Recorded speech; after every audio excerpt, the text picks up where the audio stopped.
Assalamualaikum warahmatullahi wabarakatuh. Alhamdulillah wassalatu wassalamu ala Rasulillah wa ala alihi wa sahbihi wa wala la haula wala quwata illa billah. Amma ba'du. Para pemirsa yang dirahmati Allah, puji syukur kita panjatkan kehadirat Allah Subhanahu wa taala atas limpahan rahmat, taufik serta hidayahnya. Sholawat serta salam mari kita hadiahkan kepada Nabi Agung Muhammad SAW yang selalu kita nantikan syafaat. Para pemirsa yang dirahmati Allah, pada kesempatan kali ini saya akan membawakan kutum dengan tema pahala menjaga konsistensi sholat tarawih. Rasulullah Muhammad SAW bersabda, "Man qoma Ramadhana imanan wa ihtisaban, ghufira lahu ma taqaddama min dzamb." Dalam hadis Rasulullah ini kata-kata qoma Ramadhana dalam kitab Mughni Muhtaq juz 1 halaman 459 dimaknai dengan sholat tarawih. Barang siapa yang menjaga sholat tarawih, melaksanakan ibadah sholat tarawih dengan penuh keimanan dan mengharap pahala dari Allah, maka akan diampuni dosa-dosanya yang telah lalu. Berarti kalau kita menjaga sholat tarawih, melihat hadis Rasulullah tersebut, kita akan mendapatkan ampunan dosa-dosa kita dari Allah Subhanahu wa taala. Kemudian dosa yang diampuni, apakah dosa kecil saja ataukah dosa besar? Dalam kitab Nihayatul Muhtaq juz 3 halaman 206, Imam Ibnu Muhdin mengatakan bahwa yang diampuni tidak hanya sekedar dosa-dosa kecil, tapi termasuk dosa-dosa besar.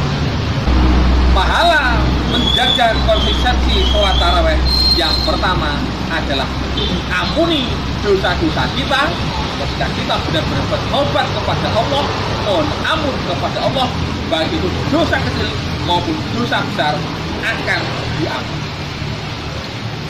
Pemirsa yang dirahmati Allah, jika dosa kita sudah diampuni oleh Allah, kita lihat bayi yang baru lahir, dia tidak punya dosa, maka Allah mudah mencukupi semua kebutuhannya.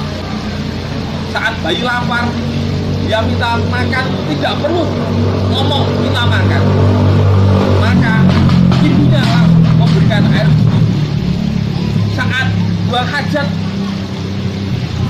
bayi pun langsung ada yang membersihkan kotorannya. Ini artinya semua kebutuhan orang yang tidak punya dosa itu mudah dicukupi oleh Allah Subhanahu wa taala.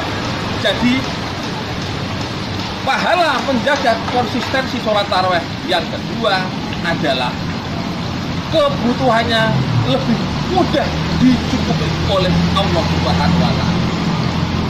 Artinya hidupnya tahun yang akan datang insya Allah lebih baik daripada tahun sebelumnya. Para pemirsa yang dirahmati oleh Allah, konsep dalam Islam semakin banyak pahalanya, semakin enak hidupnya. Sebaliknya, semakin banyak dosanya, semakin susah hidupnya. Dengan kita banyak beribadah sholat tarawih, maka kita harus yakin hidup kita pasti lebih enak dari sebelumnya. Karena semakin banyak pahalanya, semakin enak. Selain itu, kita akan lebih disayang oleh Allah Subhanahu wa taala karena ibadah sunnah kita. Ketika seorang hamba diperintah melakukan sholat wajib, melaksanakan hal yang wajib, itu biasa. Tetapi yang tidak diwajibkan kok mau melakukan, ini yang luar biasa. Sholat tarawih adalah sholat sunnah, tidak diwajibkan. Tetapi kalau kita dengan senang hati, dengan ikhlas mau melaksanakan sholat taraweh, maka itu pasti akan menurunkan rasa kasih sayang Allah kepada diri kita. Jadi pahala menjaga konsistensi sholat taraweh yang berikutnya adalah kita menjadi lebih disayang oleh Allah dari sebelumnya. Para pemirsa yang dirahmati oleh Allah, ketika kita sudah disayang oleh Allah dari sebelumnya, maka segala kebutuhan kita akan dipermudah oleh Allah, akan mudah dicukupkan oleh Allah, bahkan derajat kita akan dinaikkan oleh Allah. Apalagi di 10 malam yang terakhir ada Lailatul Qadar. Maka pahala menjaga konsistensi sholat tarawih adalah membuat kita menjadi berkesempatan lebih besar daripada yang sebelumnya untuk mendapatkan Lailatul Qadar. Para pemirsa yang dirahmati oleh Allah, dengan demikian bisa kita simpulkan pahala menjaga konsistensi sholat tarawih ada 6. Yang pertama, diampuni dosa-dosa kita, baik dosa kecil maupun dosa besar. Yang kedua adalah dicukupkan kebutuhan kita, lebih mudah dicukupkan kebutuhan kita oleh Allah. Yang ketiga, hidup kita menjadi lebih enak dari tahun sebelumnya.